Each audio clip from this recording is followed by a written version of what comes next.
Man, it must sting being an Ultra Stamp fan. Ultra Stamp was already faulty at release, so when the Kraken Royale came out, that just made it even easier to counter. I may be stuck with Reef Slider on my Dread Ringer, but at least I'll never have to deal with something like that happening to me. Oh, come on, man!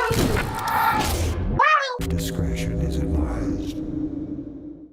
Triple Splashdown, the pain-inducing brofist of Splatoon 3. I already covered the original Splashdown in Splatoon 2, so if it came back in Splatoon 3 as it was, then I probably would have just skipped over it. So Nogami, anticipating that move, decided to just take the special and turn it into a buy one, get two free sale. In Splatoon 2, Splashdown wasn't the best special because about 70% of the time when you activated it, that happened. So in Splatoon 3, they decided to add an extra two fists that pound the ground, so even if you take out the main player, you still won't have time to get rid of the remaining 2/3 of the special. After seeing this revamp of Splashdown, Reef Slider is probably seeping with envy right now. If you use a weapon that has Triple Splashdown as a special, I bet you probably have the most crap-eating grin on your face whenever you bring this into matches. Now you can pop that thing whenever you want as a panic button and either survive the exchange because the other person said nah and got the heck out of there, or net yourself a fine trade if the player chooses to go for the Splashdown cancel. It's basically an absolute win every time now for you guys. Ah! Luna Blaster! Good thing I have my panic button clean and ready. Y'all are gonna hate the verticality that we're gonna be getting with these new maps. Now y'all are gonna want the flattest maps conceivable. I'm talking Hagglefish Market flat. I'm talking Barnacle and Dime flat. Heck, I'm talking 12-day-old soda flat. If I go down, I'm taking one of you with me. Yep, that's basically how every interaction goes between Splashdown users. No higher level thinking at all. Just the basic primal instinct of monkey see, monkey do. You may splat me, Paintbrush, but I still have 2 knuckle sandwiches with your name on it from the grave. Ooh, are people annoyed by this mechanic yet? There's no weapon alive that can beat up my Splashdowns now!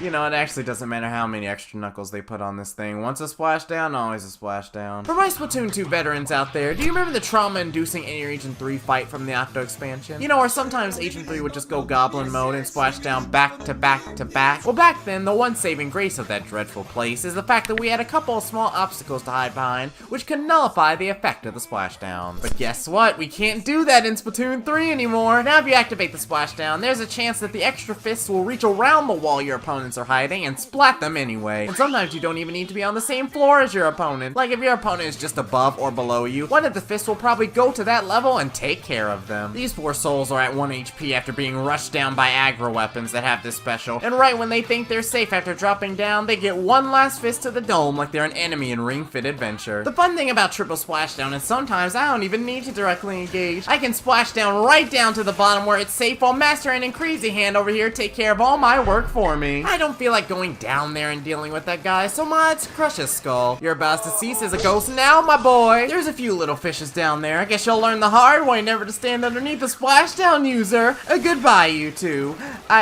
What?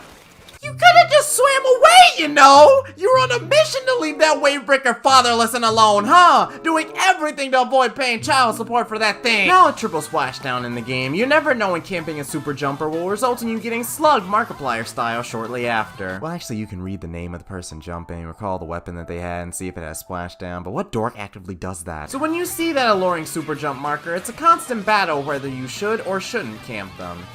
Unless you're a charger or something, then you have nothing to fear. While that blob's back is turned, let's jump to Axel with our splashdown. Oh, you're putting yourself in a corner for little old me too? It's like you want to get your forehead caved in this afternoon. You couldn't pay someone to set themselves up that beautifully. Scammers must love you. Let's see if I can do it again here. Oh no, Ampere is on the other team. I'm sorry, but you're using the same kit. It's like a biology major forgetting what the powerhouse of a cell is. I'm just gonna put the controller down. Watch this, and boom! Just like that, our Turf War comeback starts right now. You're just the last guy left. The sheer speed he popped that big bubbler. He didn't want to get hit with the drone strikes too. You know what? Have a nice day, good gentlemen. Due to its revamp, the triple splashdown is much more useful in the ranked modes now. In Clam Blitz, the 3 explosions can clear out much more area to score a power clam than just one. In Rainmaker, activating the special just guarantees you a free shield pop. In tower control, it's good as long as you don't get the tower stolen from under you while trying to come back in overtime. You will never live that down. And in splat zones, I don't think anything needs to be said. These 3 splashdowns are easily enough to cap most smaller zones. zones and contest the larger ones. Triple Splashdown users are out here stalling, making you play the full 5 minutes of a Splat Zones match. How come all this conversation me?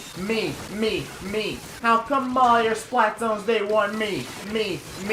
In conclusion, the Triple Splashdown is a much needed revamp to a special that was just outright bullied in the last game that it was in. Just adding 2 extra fists to it basically got rid of most of the problems that it had in Splatoon 2, like, well, not getting to use it. I'm looking forward to seeing what other weapons this special gets added to. You know what? We should get the old band back together. Splattershot, Burst Bomb, and Splashdown. Come on, the OG trio. Gun somebody down a bit, use Splashdown, then chuck a Burst Bomb if they somehow survive.